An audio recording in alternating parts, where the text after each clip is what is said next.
What's up, everybody? Welcome to IGN Game Scoop. I'm your host, Damon Hatfield. Joining me this week is Vincent Janito. Heyo. Brandon Tyrell. Hello. And making his first Scoop appearance, Jonathan Dornbush. Hello. Welcome to the show. Thanks If you don't know him, he's one of our news writers who works for Andrew Goldfarb. He's an all-around cool dude. I try.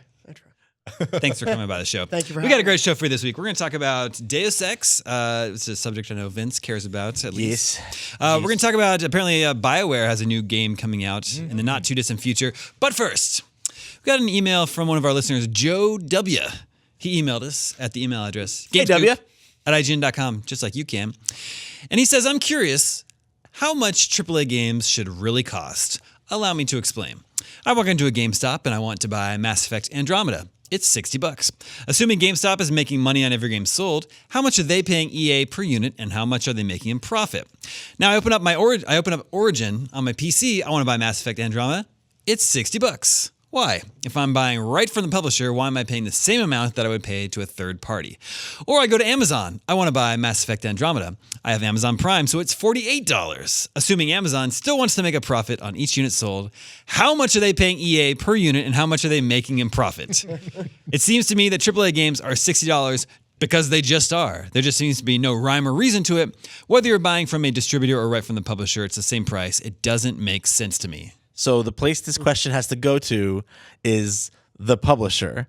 That's where the money is in this industry. Like this whole triangle of like the retailer and the developer and the publisher, and everyone's like, where's all the money go? Who has it? The publisher has it. Like that's the answer. Like I remember I used to work at GameStop back when they were Electronics Boutique, and I think it was Diablo 2 was the moment where I realized this, where my manager clued me into what was going on, that if someone bought a copy of Diablo 2, which was $49.99 at the time, which was the standard price for games then, if they bought a copy of Diablo 2 new with an American Express, that little extra merchant's fee tagged on by American Express actually made our total financial outlook on that purchase a loss. We were actually losing money on the sale of that new game. And if it wasn't by Amex, then we were probably making $2 per unit, which is why, of course, GameStop focuses so much on pre-owned. On used stuff. Profit margins for brick and mortar are like horrible. razor Horrible. horrible. See, Yeah. I understand it differently. I understand on a $60 game bought at a retailer, about half goes to the publisher and about 25% goes to the retailer.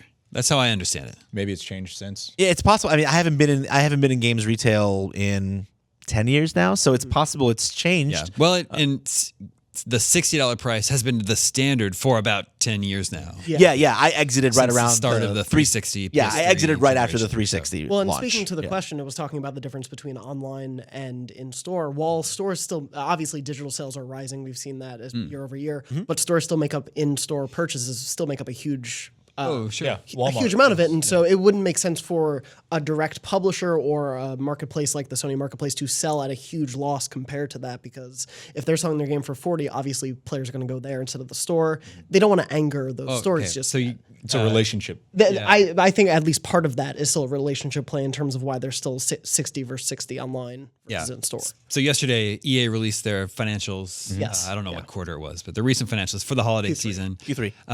And I think they said that 60% of their revenues came from digital. Right. Yeah. So a little more than half Yeah, is it's coming definitely from rising. digital, but still 40% of their business is at huge retailer. chunk. So you're saying they are not going to charge less on Origin because that relationship with retail is still too valuable. I think it's an important relationship play to maintain for sure. Makes at sense. least for the time being. It's a little less than half their business. Yeah. Right. I mean, there is also businesses are going to charge the absolute maximum that they can, Yeah. no matter what their product is, right? And Yeah. I think they just sort of also assume that people are used to paying $60 for a new game, so that's what they charge. Yeah. Unless you're Amazon and you're trying to make sure that people come to your site to buy from you no matter what, and that's what the price on Amazon is all about. It's not when our reader, our viewer is saying that Amazon, you assume, wants to make a profit on it. They don't care at all. They don't need to make a profit on video games. They'd be very happy. A company like that has so much reach and is in so so many different markets where the price, like, so for instance, if you sell, I don't know, does Amazon sell clothes? Yes. They do. Okay, so Yeah. I have Yeah. no idea. But Anything. They sell everything. Yeah. that's what I kind of assume, right? But like, let's take something like clothes or something like stereo equipment. The markup on those is like 300%. Sure. So it's like if they're selling stereo equipment at a 300% markup, It's they out- can, they can totally afford to take a hit on games just to make sure someone buys from them instead of their competitors, Yeah. and then that person buys theoretically Conversions, conversion all rates, that. yeah. And you're seeing game sales happen more and more sooner after the game comes out. You're seeing games go down to $30. Discount. All the time, much faster than it used to. For sure. Yeah. Plus, with a situation like on Amazon, that Amazon Prime discount is something that the consumer is already paying for. Yes. Sure. Like a PlayStation Plus game or Xbox games Yeah. with gold. Like It's recouped somewhat you've, you've subsidized the whole system with your Amazon Prime subscription, right? Yeah. Yeah, and I mean, Amazon's got more money than they sort of know what, as an entity, it knows what to do with. Right. So it's very reminiscent of like Microsoft selling 360s at a loss, for the first couple of years of that console just to get market share. If Amazon can sort of tilt the scales and make, anybody with an online connection go to Amazon versus driving to Walmart, right? Like that's more business that they get, like you said, and then converting. So it makes sense. Well, we were saying that $60 retail, price on launch day is almost like a median price now when you consider that how quickly games are discounted now, as you say. But then also, Well, yeah. special editions of games are $80, $100 plus all of the the season pass, all of the DLC, all that bumps up the cost really above $60. So I really think of today's $60 as like the median price of video games. Yeah. Almost. Well, and especially when you still have digital games going for around 20 usually. There is a variation in price. You mean like indie, like smaller Yeah, stuff? for smaller stuff as well. But that $60 price isn't really the whole picture anymore. Yeah, and especially now as we see different games of all different sizes taking that price tag, and it bears like the question from the consumer very often, what is $60 worth of value? But like I don't think there's a hard and fast answer to that, which is why no one can really figure it out. Like that's why you still see you can go to a store, you can buy two games that are $60. One of them could be, and I'm not saying this is a matter of value to me, but one could be 8 hours and another could be 200 hours, and they occupy that same kind of space. Is that right? Is that wrong? I don't know, but like to some people, that's a problem. Well, it used to, way back in the day when games were on cartridges, there was no like standardized format. You'd go and look. You'd go to like KB Toys and look at the Nintendo games, and they were like all different prices, like $34, $54, And then memory was so expensive back then. So like if you were buying a larger game that had more on the cart, I mean, I remember, I think it was Phantasy Star 2 for the Genesis was one of the first 6 meg carts instead of a 4 meg one. That was like $80. Those games, Beyond Oasis and Shining Force 2, I think was a really Shining in the expensive Darkness, cart. It's just like there was no standardization of prices back then. Yeah. But let me ask you guys this: with the Nintendo Switch coming out, we know I'm getting a Switch. I'm excited for it, but we know it's just not as powerful as an Xbox One or PlayStation 4. So, what do you guys think about? Again, the games are $60, same as a PlayStation 4 game, same as an Xbox One game. I mean, it brings it back to Vince's point, right? Like, where do you put value? Do you put value in the visuals? Do you put value in how much content comes there? I mean, it's a big reason we don't really put much weight on the price of a game when it factors into reviews, right? Or how long it is. It stands on its own merits.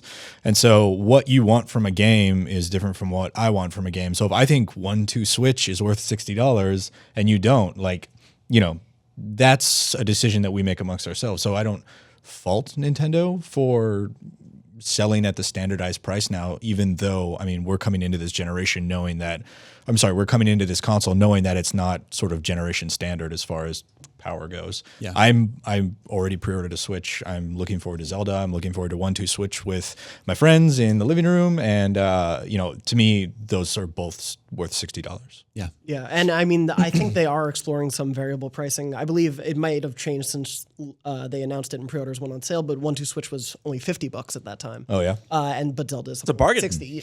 Well, it's just, I think they're exploring, whereas I think something like Snipper Clips is even cheaper. So I think they're looking, that game looks really fun. That looks awesome. Yeah, I'm excited for it. But so they're clearly looking to see what the marketplace is willing to spend on something that's so different. Yeah. Yeah, totally. And that's like what it's always going to come down to the free market, right? Like I hate saying that, but it's going to be, we'll know what the price of a game's, what the average price of a game is supposed to be based on whether or not the people go and pick it up. And something tells me that $50 for something like 1-2 Switch, maybe you get the casual kind of like, mom, dad wants something cool and distracting for their family when people come over. Fine. Like those people might spend $50 on that, not knowing what it is or not caring. Sure. But I don't think you're going to convince millions and millions of people that that's the killer app that you need to spend $50. No, but there's a difference between the killer app and just like standardized pricing for something that, they are releasing. Like what was Wii Sports priced at when it first came out? That's a great question.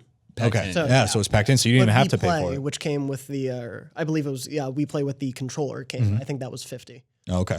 So that's a collection of similar. I mean, not inflated for time, but I think you don't really have to necessarily convince people to buy your system based on like 1-2 switch or a piece of software. I think pricing shouldn't be indicative of that. Yeah, no, I agree. I just think that it's because of, especially with mobile gaming becoming such a big deal and the race to the bottom and all that, like we always talk about on the show. Whether we like it or not, I think that there's no changing the growing perspective that number of hours and price needs to be somehow some correlation there. There needs to be some correlation there. And I don't personally believe that. I think that's actually a harmful assertion to make. But I feel like the seed has been planted and there's no going back now. And I think eventually developers are going to be in a position where if their game is short or doesn't have tons of modes and maps and stuff, they're almost not going to have a choice if they want to compete but to lower their prices. But I don't want to see that happen. Look at it from the opposite perspective, right? Like in line with that, there's almost this perception of price dictates quality. So if I think my game is deserving of a $40 price tag, and I think it'd be doing a service to my consumers to sell it at $40. What's the perception then about how it stacks up to a game that is $60? That happened with Recore. Yeah. Right? Yeah. That's like they they priced it a little bit more modestly, and people were like, "Oh, it's shovelware." Yeah, exactly. Oh, the mid-range. And it turned out to be kind of an average game anyway. But then you see something.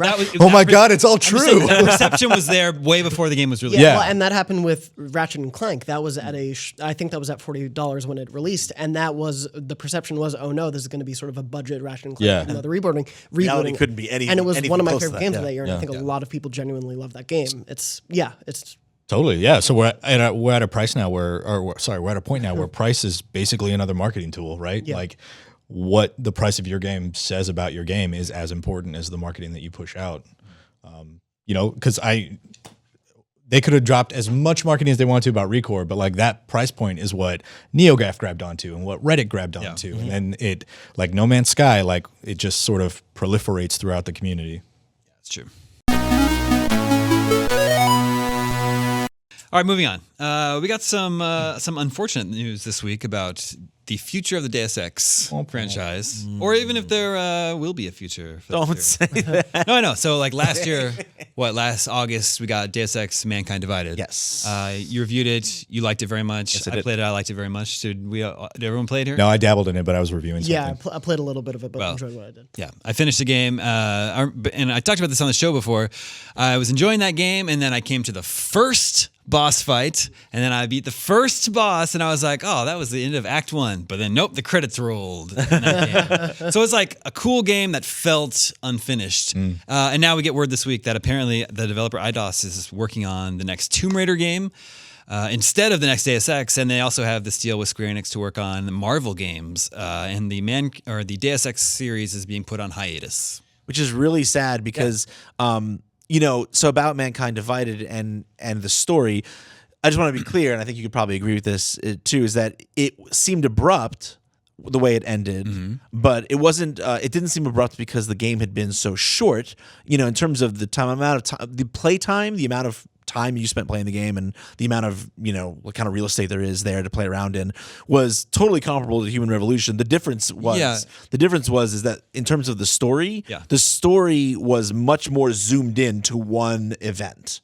I don't want to spoil anyone, but like basically what happens at the beginning of the game is what you focus in on the whole time, and there's a specific reason for that because it felt like the end of Chapter 1 because Eidos Montreal have.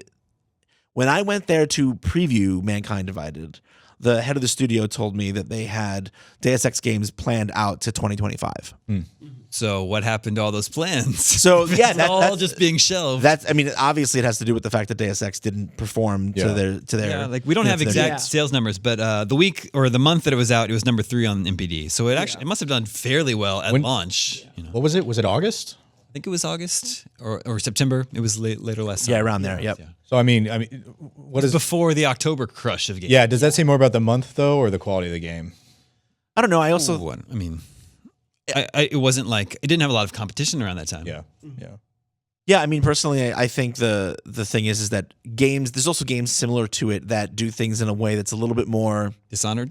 Yeah, sure. Like Dishonored is a great example of a game that does the similar kinds of things where it's melding stealth and action and kind of RPG style choice in this really fluid kind of organic way. Like Dishonored is way more like I feel like a player's game. It's a go and do and learn by doing, and I feel like Deus Ex is like you have to have methodical understanding of your environment and of the gameplay systems, and if you don't, then it can feel really bad. Like if you play Deus Ex as a shooter, I mean, I would say Mankind Divided feels better than Human Revolution did, but it's still, for the most part, if you're comparing the two by how things feel when things go wrong, it feels a lot more fun to play Dishonored when things go wrong than when Deus Ex when things go wrong in Deus Ex. And the thing is that with modern stealth games, especially in like the perspective that they play in, things always inevitably go wrong. Like you don't have a top-down perspective to see what's happening around you. So I think like that chaos breaks out, then Deus Ex feels like a pseudo-passable, decent shooter, and Dishonored 2, you feel like you're a badass, like, you know, human slaying god basically, and people like that experience more. So I just feel like it's Dishonored 2 is an easier sell and kind of has more momentum. I don't know. Yeah, but Deus Ex has a longer history. You know, going back to what, around 2000, the first Deus Ex. 99 or 2000 late when the 90s, first one comes out. Yeah, I mean, that's old man games, Damon. You know that. That's us. That's us. For the I know I give Mankind Divided a hard time for feeling unfinished, but I totally had fun with that game. But when I compare it to something like Uncharted 4, that feels like this huge, big, complete adventure with a beginning, a middle, and an end, even an epilogue tacked on. When I compare it to something like that, I just felt like I was in the middle of Mankind Divided and it just ended. So that wouldn't bother me as much if I knew I was going to continue that story in a year or two. But now it's like, and I think it means it's on hold because they really only officially were talking about the Avengers and other Marvel projects they have going on. So I'm sure at some point they will look into returning to Deus Ex. I know they haven't really officially been talking about the next Tomb Raider game yet either. So it depends where they're going to end up putting their resources. But totally makes sense. Like with Infinity War coming up, like you definitely want to have your resources making a game that they know is going to sell just on the name alone, right? Rather than, like you said, as much as you'd love to see it or we'd love to see it, like you have a small window to capitalize on a new Avengers movie coming out. So like it makes sense to put things on hold and prioritize. It's also a marketing play too. Like, I mean, at the end of the day, like, look, I know I'm one of the few people I think who actually likes the character of Adam Jensen, but I feel like it's cool. Yeah, I think I like him, and I kind of like his understated, gruff, like almost removed and not actually that human or demonstrably emotional like demeanor. I kind of like that about him. I think it's interesting and not the same as every other kind of wisecracking hero. But also very long arms. Also very long arms. Yeah. Good wingspan. But the wisecracking hero is kind of what sells. Like just from a marketing standpoint, you let someone watch 30 seconds of Nathan Drake talking versus Adam Jensen, and there's one game you want to play, one guy you want to spend lots of hours with. So I think that has a role in it too. It's just hard to market, I think, a character like Adam Jensen to a modern audience. Yeah, and the Avengers has 6 wisecracking heroes. Exactly. So that's easier to market. One of whom is always angry. Yeah, so, that's his I mean, it totally goes back to, do you remember the big, what was it, 2014?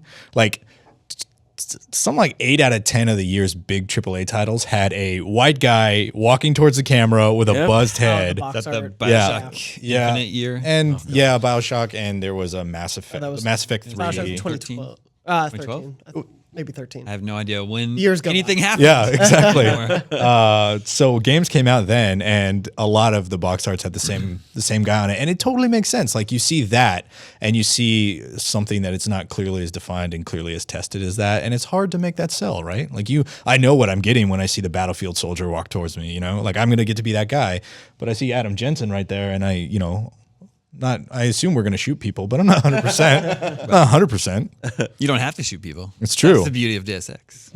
Also, he looks like a sad boy, and people just don't give sad boys a chance. It's just like I feel like we're going to have to talk about what's bothering him.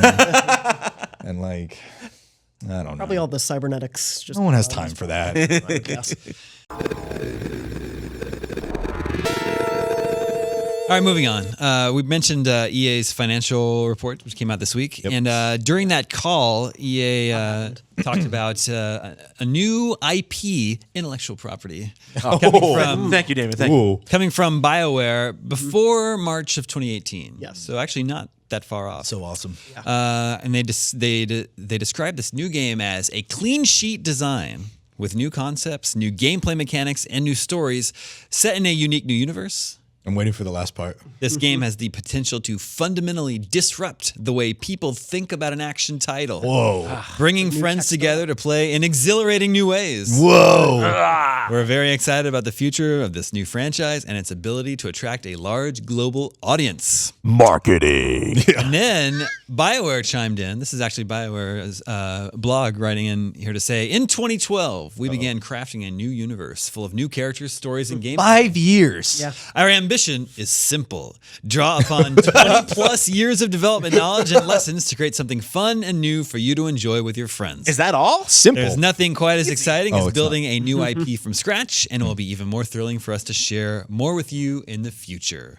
What do we make of all that? They sure are making a video game Yeah, in 2017. wow. That's a game for sure.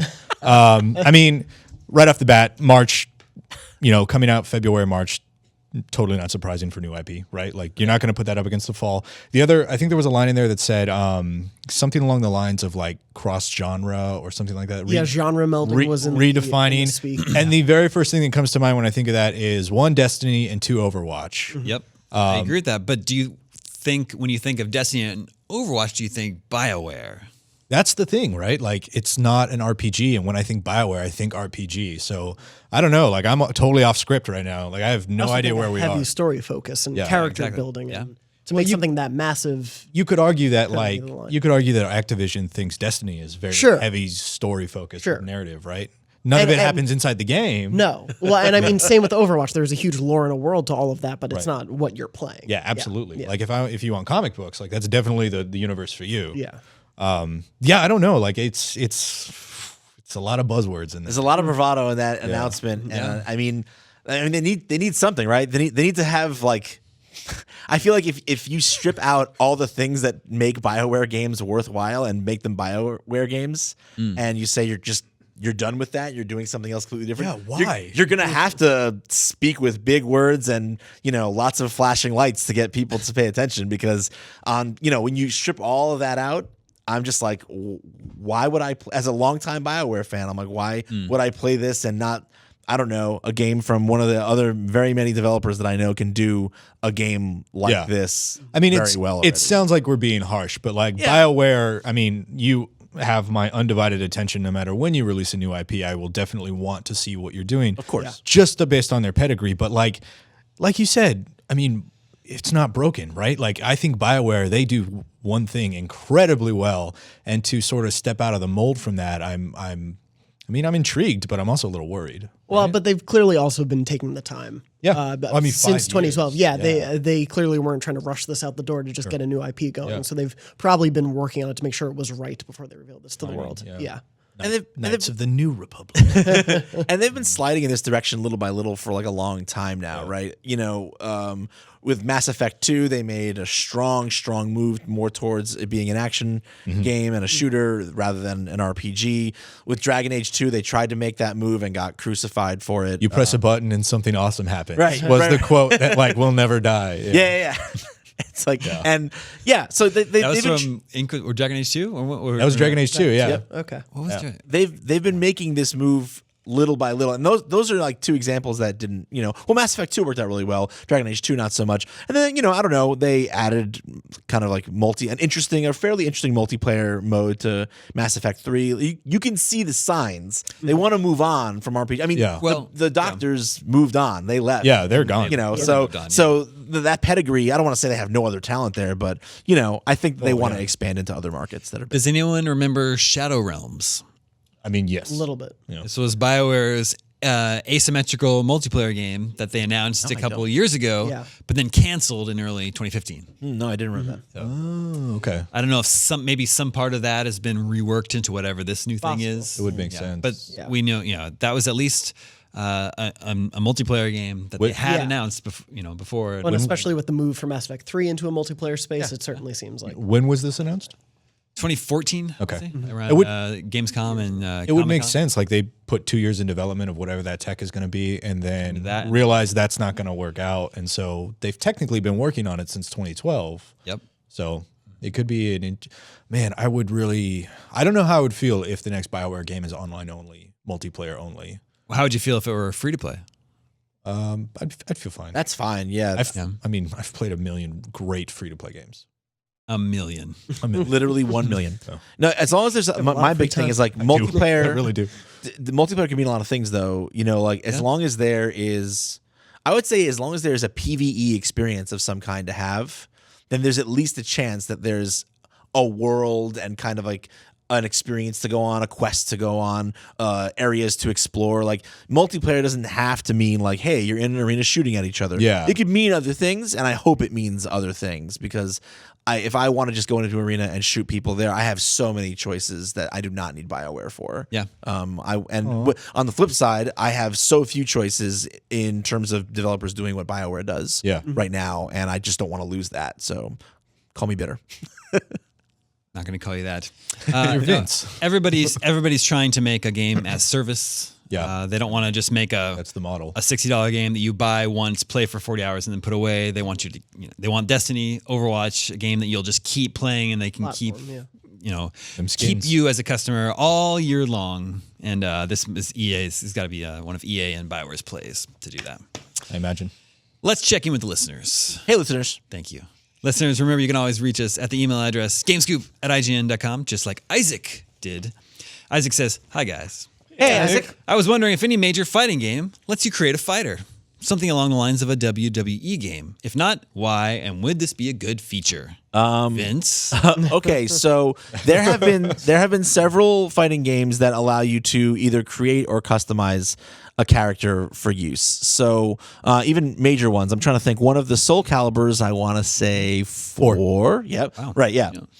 Surprised you knew that. That's Why? Because it's random. All right, you know what? I don't think of you as a fighting game job, guy. Brad. I was really into Soul Calibur. And Okay. and that's what I was gonna say. It's not so much that you wouldn't play a fighting game. It's more like Soul Calibur 4 of all the random. no, I got into Soul Calibur at 2 and then stopped at 5. Age Gotcha. of two. Gotcha. Yeah. The So yeah, 82. Yeah. Soul Calibur 4 had that.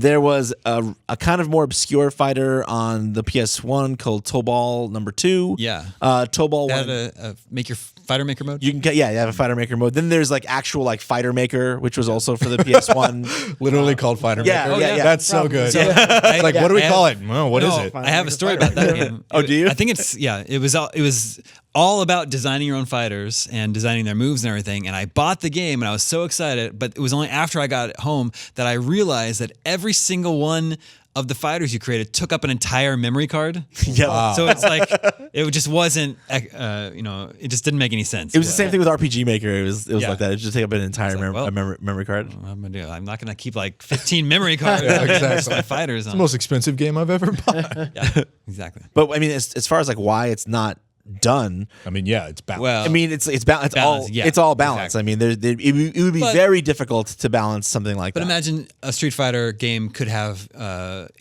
on a multiplayer mode that was just for created fighters, right? And it doesn't need Sure. to be used in tournaments or anything. Right, but when you think about it, and this is what's interesting, Injustice 2 is already playing with this idea of All the these elutes. different gear slots, Yeah. and then ability modifications, and we already know that that's going to be like when you go play ranked, at least for now, what they're saying, and this could change obviously by the time the game comes out, but what they're saying now is that when you play ranked, that's just not yeah, there. it's just removed. Yeah, it's just removed. I mean, For Honor is doing something very similar where the armor that you get changes a couple sliders on each piece of gear. Like you have faster cooldown on this, or you block more damage on that. And like you put all these together to create your character, your fighter, and then you go into their 4v4 mode, and like that, all that stuff applies. But when you go into 2v2 or 1v1 duels, like that is stripped off, and it's just the bare bones characters in that.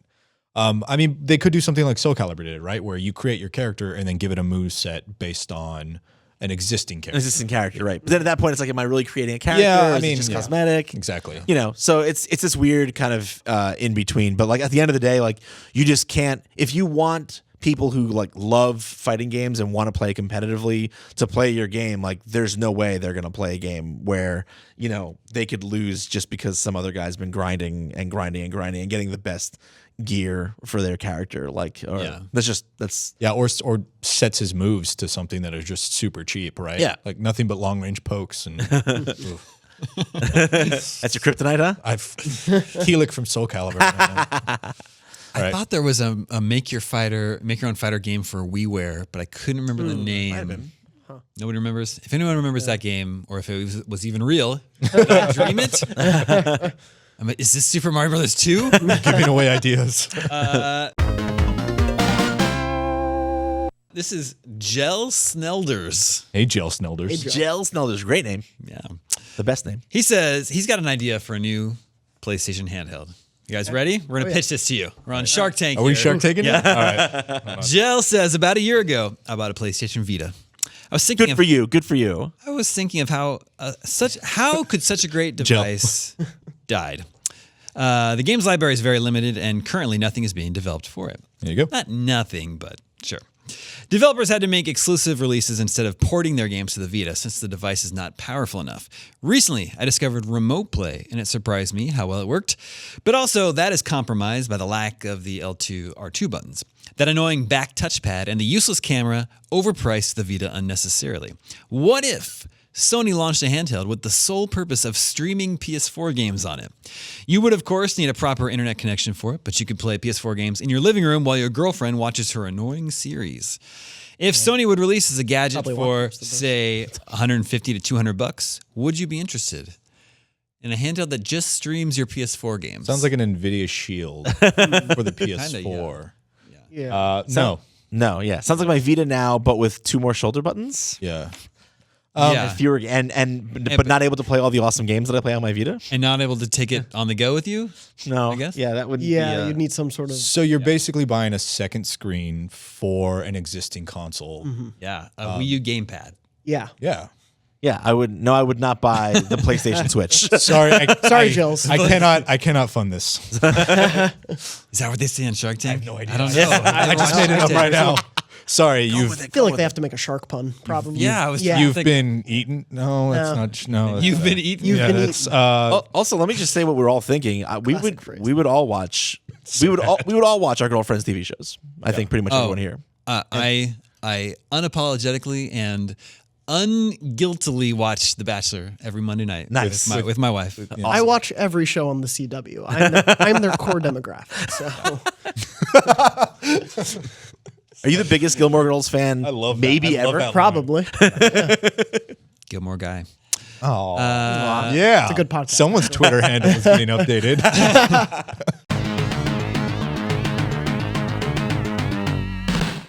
This is Bon Turkington. Getting some really good names today. Dude. Names are too good. These are laugh not at his real name. names. These are just IGN staffers writing into us. This dude was a guitarist in a 1980s metal band. Kurt Bon Bajorkin. Turkington. Bon- You're laughing at this guy's name. No, I love these. no, your name is fantastic. We have boring. He says, "Greetings, Damon and Scoopers. I hope you are all having a great week." It's not a Damon and the Scoopers is the name of our band. Yeah. That's not good. scooping. Gem and the holograms. David wanna be a Scoopers. I don't want to be a scooper. I feel like there's a pejorative sort of association attached to that. Bon Turkington says, with a new pair of consoles arriving this year, Switch and Scorpio, I've also been thinking about my favorite games and consoles from the past. I was born in '85 and have been Right playing on. games since my grubby pink mitts could fit around an NES controller. Over the years, besides devouring all the latest offerings, I have built up a sizable collection of older consoles and games dating back to the NES era. However, for all the generations represented in my collection, I'm missing anything before that. You frequently like to help new gamers or new collectors who are looking for advice on which games or consoles to begin their journey on. Just the other week, you helped a new Nintendo fan decide where to jump into their catalog of games. But I rarely hear mention of anything before the NES era. Is it worth my time, money, and shelf space to seriously focus on collecting old Atari consoles and others from before I was born? I can see a number of problems with doing so. First of all, the games are arguably harder to enjoy, at least for long periods of time. Also, the old hardware is literally falling apart, with some chips, screens, and batteries failing after more than 35 years in existence. Am I better off playing Rare Replay and other collections with older games and focusing my collection on what I have been, or can you really make an argument that the very first consoles are worth owning? I personally, as someone whose first console was the Texas Instruments TI-99 4A, which is like going back. Like, no, it's not worth going back. It's just not worth going back. I mean, there's no game that exists on a ColecoVision, an old Atari, the Intellivision, the Odyssey, any of that first party system seller for the Atari. Is that what you mean? Like none of that stuff. Like there's not a single game on any of them that there isn't a better version of. And when I say better, I don't mean like modern, super fancy. No, I mean like a cleaner, better playing, better running version of the same exact thing that you can get either through emulation or in some collections somewhere. I grew up during that time. I played all those old games, but even when you play some of the games on the NES Classic, you're like, this is like. I like the novelty of revisiting this, but I don't really want to play much of this today. I actually had that experience. And it's going back before the NES is you get diminishing returns. Yeah. I think. For sure. I don't think you're really like if you want to like just be a collector, sure, by all means, hunt down these old consoles, but I wouldn't recommend it if you actually plan on playing or wanting to play a lot of these games. I will say there's one exception to all this. What's that?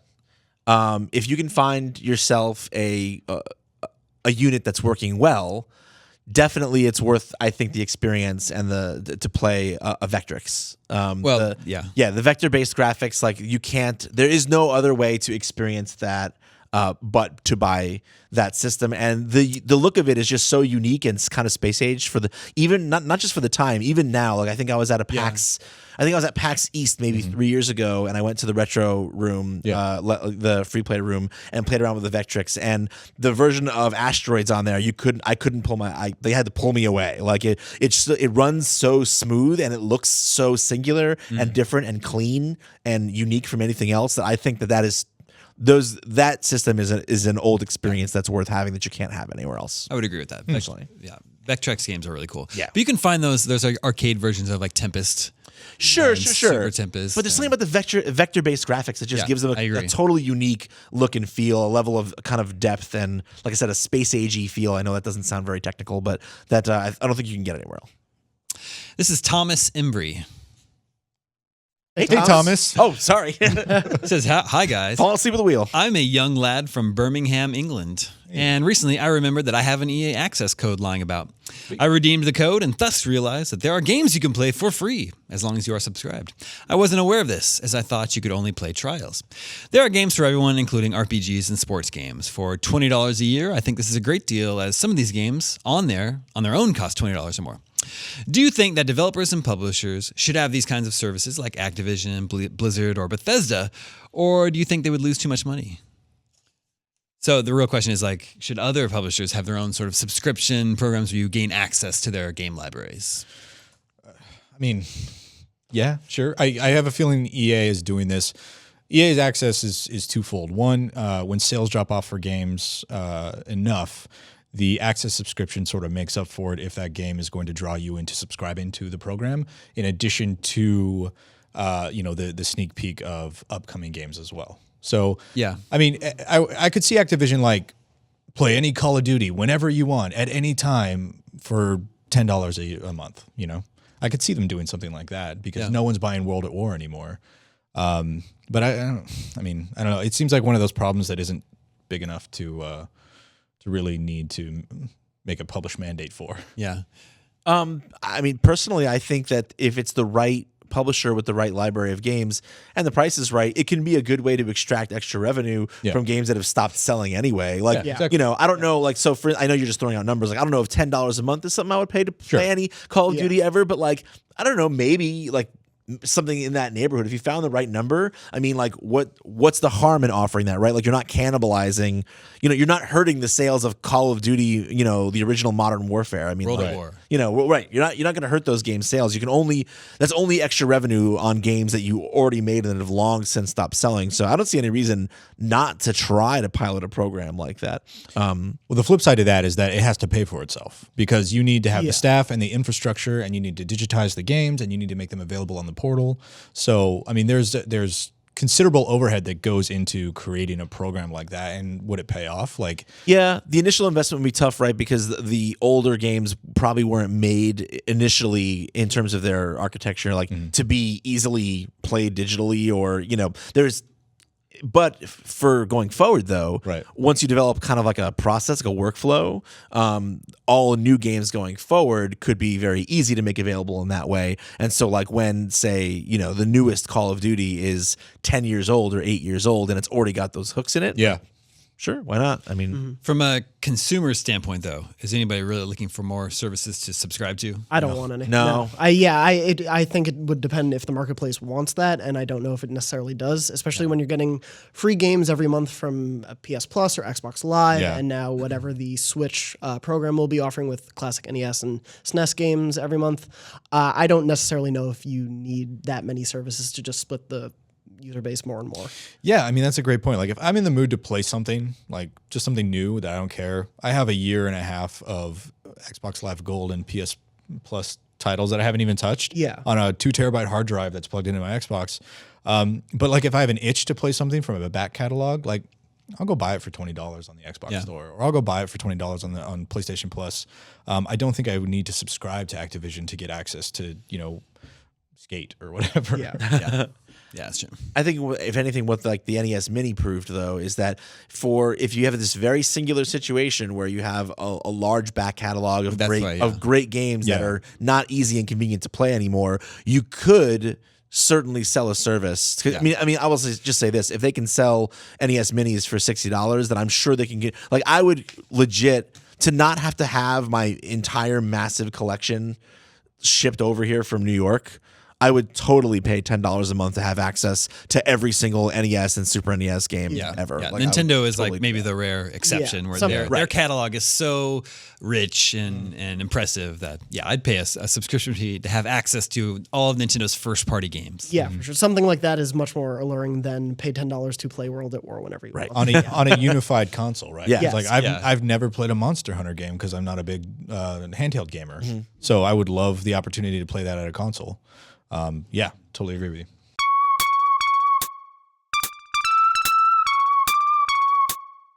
All right, now is the time on GameScoop when we play video game 20 questions. Oh boy! So we're all coming into this a little nervous Don't be nervous. because our heavy hitters are gone today. Don't be nervous. Jonathan, it's your first time. Do you I'm know excited. how this works? Yes, but if you want to refresh Well, my memory, you do know how 20 questions work. Yes, right? I do. Yeah. Well, video game 20 questions is infinitely easier because you already know it's a video game. Narrows It's it not down. Person, place, or thing. No, it's a video game. Fruit. And you have 20 yes or no questions to guess. This week's suggestion comes from Cover. Chris White. Hey, Chris White. Chris White emailed in this week's suggestion. Let the questioning begin. Okay, so I'll just lead us off with the old faithful. Was this game released before January 1st, 2000? Yes. I'm blanking on what the narrowing down question. So is. usually It's once we then the know console that generation. once we know that, then usually we'll start we'll narrow the time down further by like seeing if it was in the 90s or something. So was it released after January 1st, 1990? Yes. Okay. So now we have a window. Was it released on a PlayStation platform? No.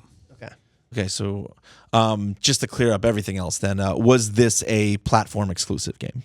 Yes. Okay.